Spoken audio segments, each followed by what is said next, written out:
As health reform brings a focus on the budget for Medicare, a little-known but influential group convened by the American Medical Association is getting a closer look.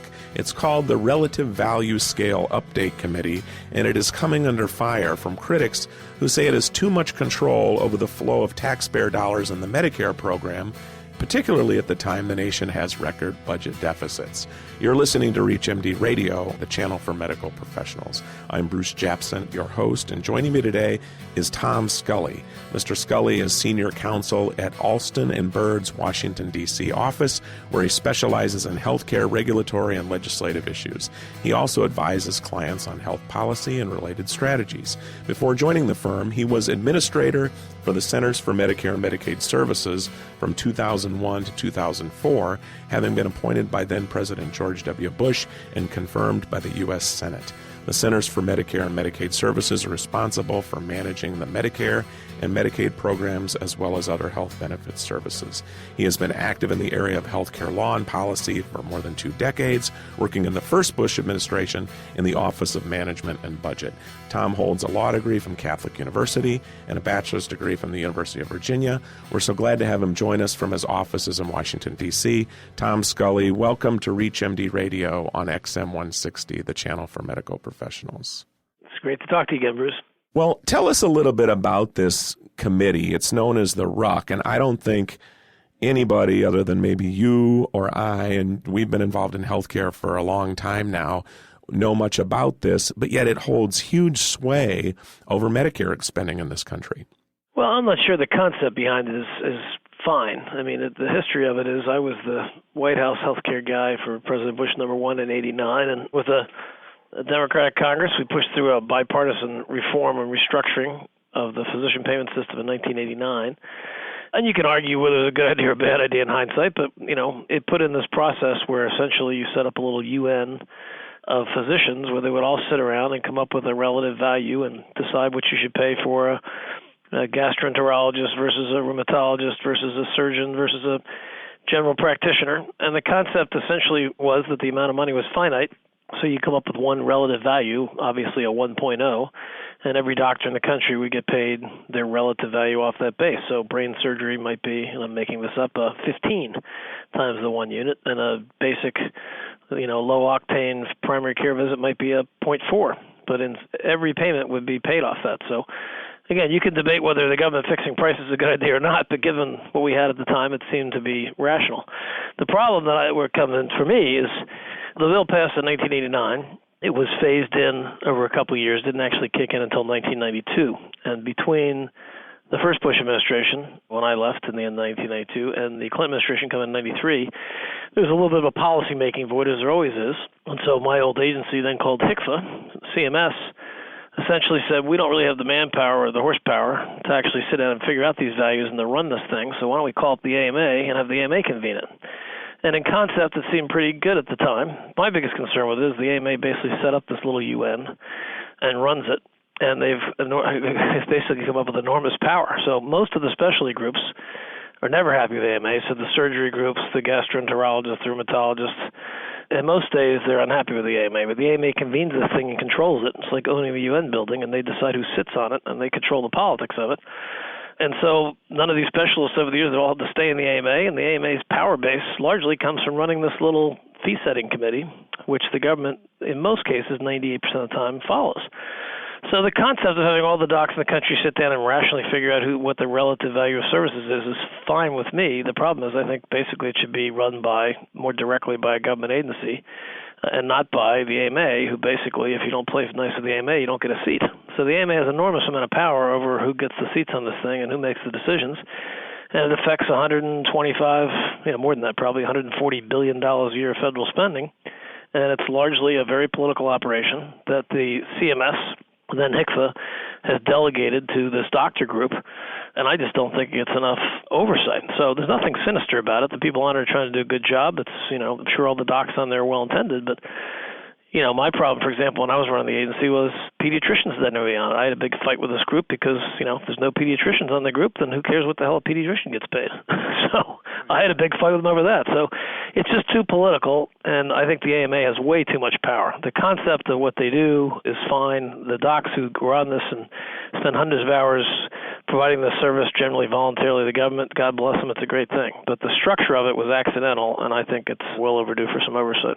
Well, and it would seem to have, especially in this day and age when conflict of interests we're shining light on them all the time, you would think that there would be conflicts of interest because you're talking about physicians setting up payment systems that are going to pay physicians. Is that part of the problem as well? I don't think you can do it any other way. The issue is you want to be objective about it. So if you're going to set up a payment system of how you pay hospitals, you have to talk to hospitals, you have to work with them, you have to track them. But the government basically does that on its own. If you set up a committee of hospitals and said, let's set up a committee of hospitals, let's get one guy from Columbia Presbyterian in New York, and let's get one guy from the University of Chicago and another one from Emory, and you cherry-picked a handful of them, put them on there, you would be probably not surprised to find out that even in their best of interest, even if they're wonderful, honest human beings, the payment system might come out to benefit those hospitals. You need to work with the docs, and you need to work with the specialty groups. I just think that way too much of the politics and the power has been delegated to the AMA. And to be honest with you, from having dealt with a lot of specialty groups over the years, I think, the AMA is not always overly popular with doctors. But the reason most specialist groups are involved is because their number one issue they have is this price-fixing mechanism that's controlled by the AMA. And if you don't play nice, you are basically don't get a seat at the table. Yeah, and especially in the last year, I know that the specialty societies were not happy with the AMA and the healthcare reform debate.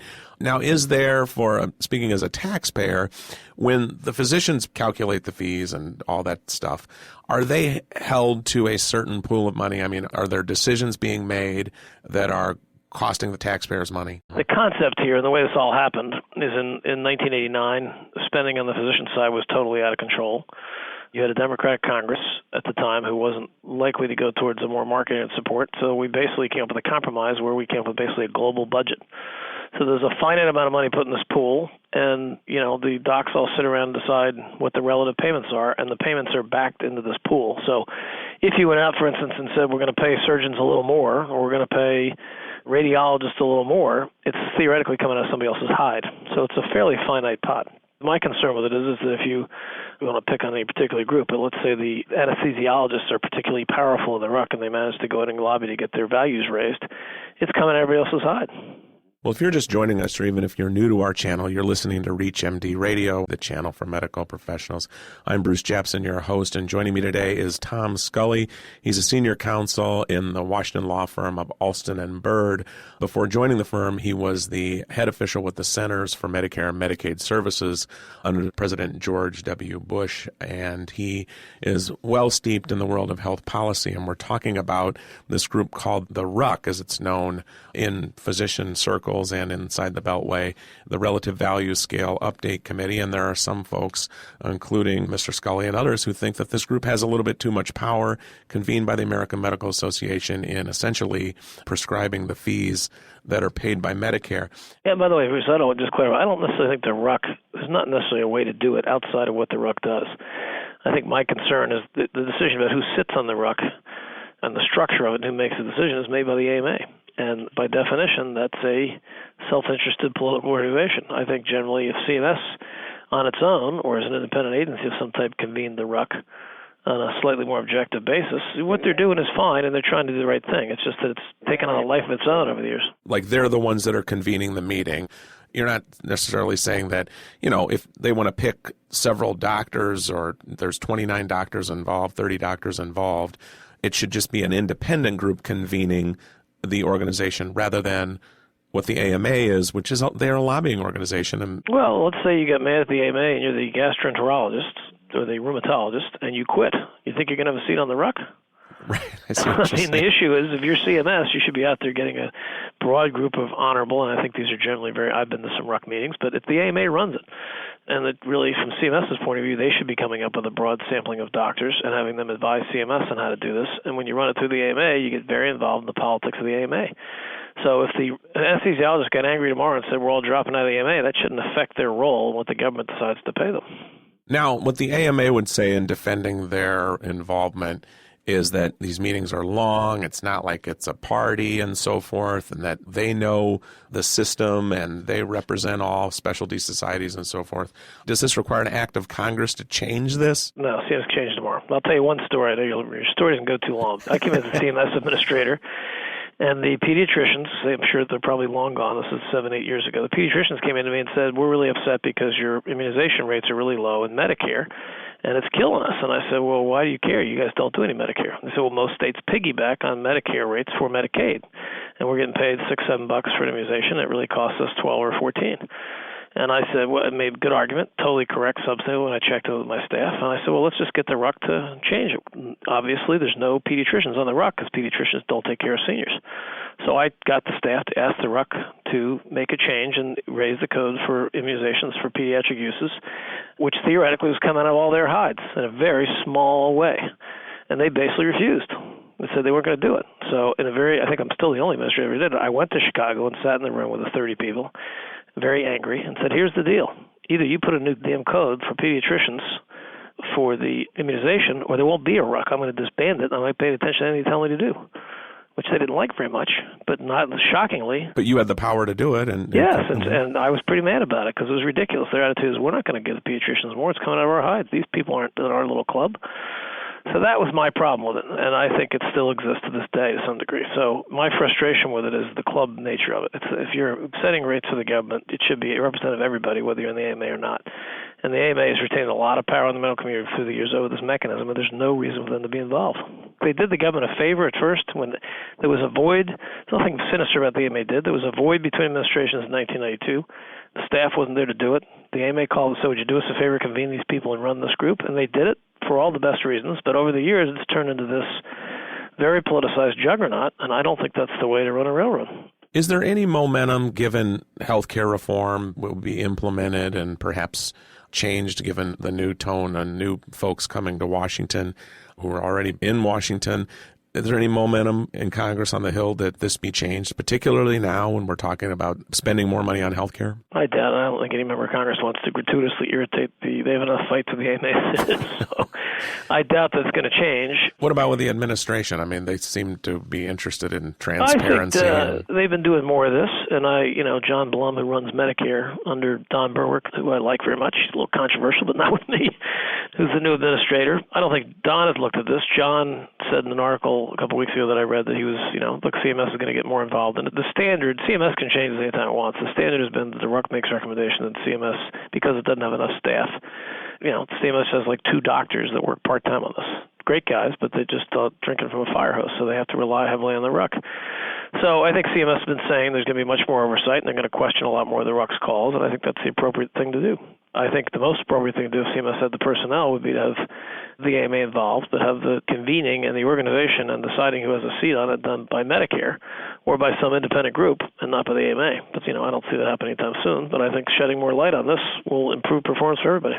Well, that's what we're doing here. We're also, I would say, for the general listener out there, and we do have some general listeners, is there anything that they need to be worried about with this? No. If you went to a RUC meeting, these are doctors doing their own voluntary stuff.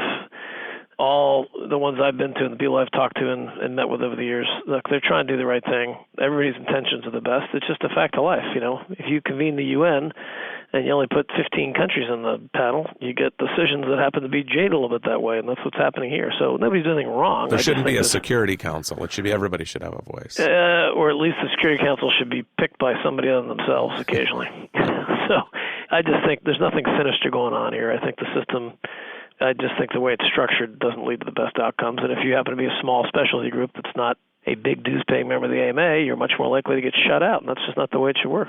Well, with that, I'd like to thank Tom Scully, who's been our guest. We've been talking about the RUC, the Relative Value Scale Update Committee, which is a key role in prescribing the fees that are paid by Medicare, and there are some controversies surrounding that. And we will also be having representatives of the RUC on a later program to tell their side of the story. I'm Bruce Japsen, your host, and you've been listening to ReachMD Radio, the channel for medical professionals. ReachMD, online, on demand, and on the air. Please check us out at reachmd.com, and I'd like to thank you today for listening.